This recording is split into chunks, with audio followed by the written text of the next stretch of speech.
لقبوها بسندريلا مصر الجديدة علشان حققت نجاحات كبيرة في حياتها. اسمها الحقيقي سيفين محمد حافظ نسيم، وتعرف باسم سيفا. قدمت كتير من الأعمال الناجحة والهامة. الفنانة يسرا تربعت على عرش الدراما بدورها اللافت والناجح في مسلسل رأفت الهجان مع الفنان محمود عبد العزيز. ويسرا اتجوزت من خالد سليم ابن الراحل صالح سليم، واتفقوا على عدم الإنجاب، وكان قراره هو واقتنعت بيه. وفسرت يسرا موقف جوزها وقالت شعوره بأن العالم غير آمن خلاه يشعر بعدم الرغبة في الإنجاب.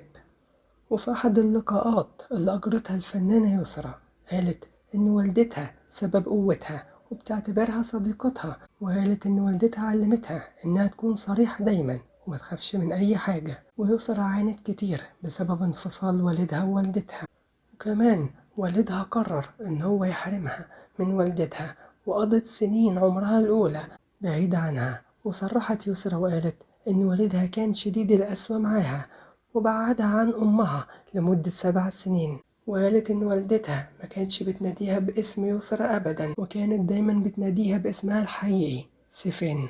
ويسرا حكت قصة ولادتها وقالت كانت أمي في السينما، وبعد انتهاء الفيلم ركبت تاكسي وحست إن المولود بيخرج منها. وعانت الفنانة يسرا جدا بسبب مرض والدتها، وفضلت مرافقة ليها في المستشفى بعد ما أصيبت بأزمة صحية. وأعربت يسرا عن غضبها بعد تداول اسم المستشفى اللي كانت والدتها فيها، واعتبرت إن ده انتهاك لخصوصية والدتها. والفنانة يسرا فضلت علاقتها مقطوعة مع الفنانة رغدة طوال 11 سنة بسبب الفنان أحمد زكي. وبتتكلم عن كده وتقول إن أحمد زكي كان من أصدقائها المقربين، ولما أحمد زكي حس بالمرض لازمته يسرا لفترة طويلة، لكن بعد ما اشتد عليه المرض بدأ يقلل من ظهوره وكان بيعتذر عن المقابلات، واكتفى بوجود الفنانة رغدة جنبه. وفي يوم حاولت يسرا إنها تزور أحمد زكي، لكن الدكتور منعها، وكانت فاكرة إن سبب ده هو الفنانة رغدة، لأنها كانت الوحيدة اللي كان مسموح ليها إنها تدخل عليه في أي وقت، لدرجة إنها أجرت غرفة في نفس الطابق اللي بيقيم فيه أحمد زكي بالمستشفى علشان تبقى جنبه. ولما طلبت يسرا من رغدة زيارته، رغدة رفضت وكمان منعتها من كده، وده اتسبب إن يبقى بينهم وبين بعض خلاف. يسرا قالت بعد 11 سنة جمعهم هما الاتنين عيد ميلاد الفنانة إلهام شاهين، وتعاتبنا ونفت رغدة إنها كانت هي السبب في منعها من زيارة أحمد زكي، وأكدت إن أحمد زكي ما كانش عنده أي رغبة إن يشوف أي حد في لحظاته الأخيرة.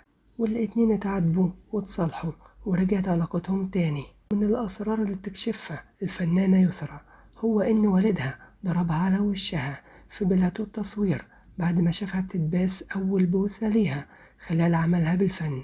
وقالت إن القبلة دي كانت بينها وبين الفنان حسين فهمي في فيلم ألف بوسة وبوسة، ودارت مشادة كبيرة بينها وبين والدها كانت هتخليها تعتزل الفن نهائيا.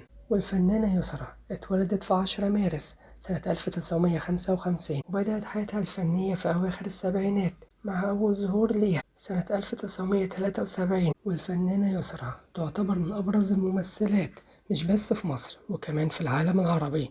وغنت يسرا في أفلام كتيرة منها فيلم قلعة في الهواء وابتسامة واحدة لا تكفي، وشكلت ثنائي رائع وناجح مع الفنان عادل إمام، وقدموا مع بعض أفلام ناجحة زي شباب يرقص فوق النار، الإنسان يعيش مرة واحدة، على باب الوزير، الأفوكاتو، الإنس والجن، كراكون في الشارع، المنسي، الإرهاب والكباب، طيور الظلام، بوبوس، وغيرها من الأفلام. وتم إدراج اسم يسرا من قبل أريبيان بيزنس بين أقوى امرأة عربية في العالم والشرق الأوسط، وبين أكتر 50 امرأة نفوذا. وسنة 2015 حصلت على جائزة الإنجاز في السينما في حفل العام للمرأة العربية في لندن. وطول مسيرتها الفنية تم منح يسرا أكتر من 60 جائزة محلية وإقليمية ودولية، وكانت من أبرزها مهرجان كان السينمائي